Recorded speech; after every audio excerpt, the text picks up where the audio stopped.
3 transferts, 3 joueurs et un mercato qui va tout faire exploser.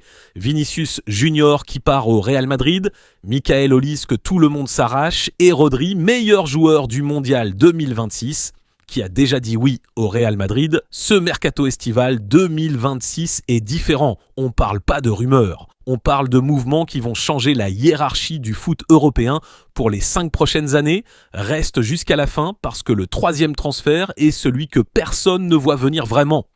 Commençons par Vinicius Junior, l'ailier brésilien du Real Madrid, 26 ans, 2 Ligues des Champions. Un joueur qui pendant 3 ans était considéré comme le meilleur joueur du monde, mais aujourd'hui quelque chose a changé. Vinicius est en fin de contrat en 2027, il n'a pas encore prolongé. Et ce n'est pas un hasard, le Real Madrid lui a proposé une prolongation. Vinicius a répondu en demandant le même salaire que Kylian Mbappé, 470 000 € par semaine. Le Real a refusé et depuis ce moment-là, plus rien n'avance.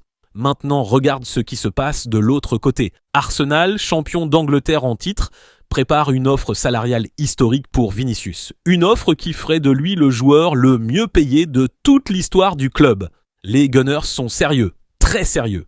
Mais voilà ce que tout le monde oublie de dire. Mourinho vient d'arriver au Real Madrid et Mourinho a un fonctionnement très précis. Il choisit une star offensive, il construit tout autour d'elle et le reste s'adapte. En 2010 au Real, c'était Cristiano Ronaldo. Tout le monde devait jouer pour Ronaldo. Aujourd'hui, en 2026, cette star, c'est Mbappé. Mourinho l'a dit clairement, Mbappé sera son arme numéro 1. Alors Vinicius, dans ce système, devient quoi? Un 2e choix? Lui qui était le patron du Real pendant 2 ans? Non, Vinicius ne peut pas accepter ça. Et il ne l'acceptera pas.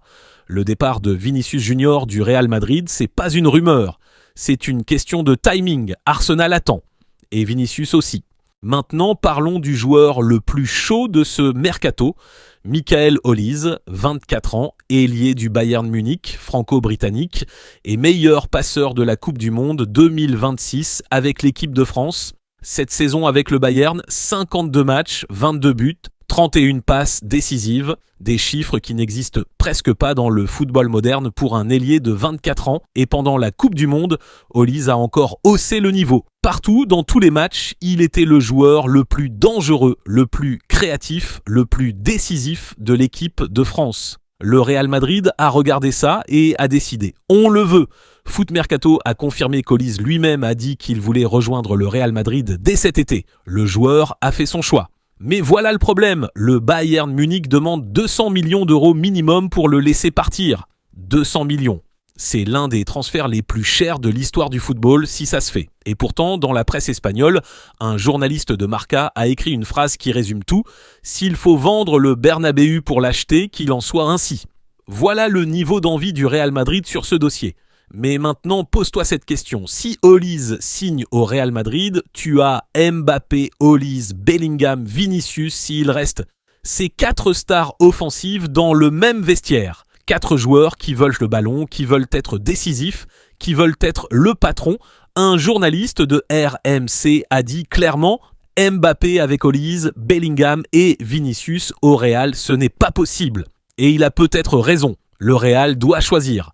Soit Olise arrive et quelqu'un part, soit Olise reste au Bayern et le mercato du Real est un échec. Tout dépend des prochaines semaines. Et maintenant, le transfert que personne ne voyait venir. Rodri, le milieu défensif de Manchester City, 30 ans, Ballon d'Or 2024 et meilleur joueur de la Coupe du Monde 2026 avec l'Espagne championne du monde. Pendant des mois, Florentino Pérez refusait catégoriquement l'idée de recruter Rodri. Il disait non publiquement. Les supporters du Real réclamaient leur idole espagnole. Pérez restait ferme. Et puis, la Coupe du Monde a tout changé. Florentino Pérez a regardé Rodri match après match au Mondial. Il a vu un joueur qui contrôle les matchs, qui protège la défense, qui distribue le jeu avec une précision chirurgicale. Et après la finale, quand l'Espagne a soulevé le trophée et que Rodri a été sacré meilleur joueur du tournoi, Pérez a changé d'avis. Selon Matteo Moretto, l'un des journalistes les plus fiables sur les transferts en Europe, Rodri et le Real Madrid sont proches d'un accord contractuel. Le joueur a donné son feu vert, les bases du contrat sont déjà en place, mais il y a 2 problèmes. Premier problème, Manchester City veut de l'argent. Rodri est sous contrat jusqu'en 2027. Si City ne vend pas maintenant, ils le perdent libre dans 1 an, donc ils doivent en négocier. Mais ils veulent quand même une somme importante pour ne pas perdre leur meilleur joueur pour rien. Deuxième problème, Rodri doit se faire opérer du dos. Une opération qui pourrait compliquer ou retarder ce transfert selon The Athletic. Donc tu as le meilleur milieu de terrain du monde qui veut rejoindre le Real Madrid, dont le club vendeur est prêt à négocier, mais avec une blessure qui plane au-dessus de tout. C'est le transfert le plus risqué de l'été et potentiellement le plus important. Parce que si Rodri signe au Real Madrid, tu as Mbappé devant, Rodri au milieu, Konaté derrière.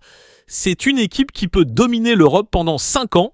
Alors voilà où on en est, Vinicius Junior qui attend Arsenal pendant que Mourinho construit tout autour de Mbappé, Michael Olise que le Real veut à 200 millions et qui a dit oui mais dont le Bayern ne veut pas laisser partir.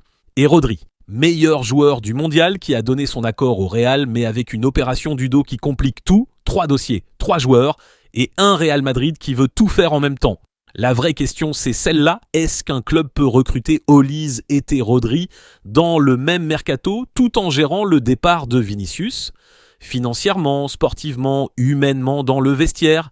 C'est ça le vrai débat de cet été. Toi, tu penses quoi ? Lequel de ces 3 transferts va le plus changer le foot européen ?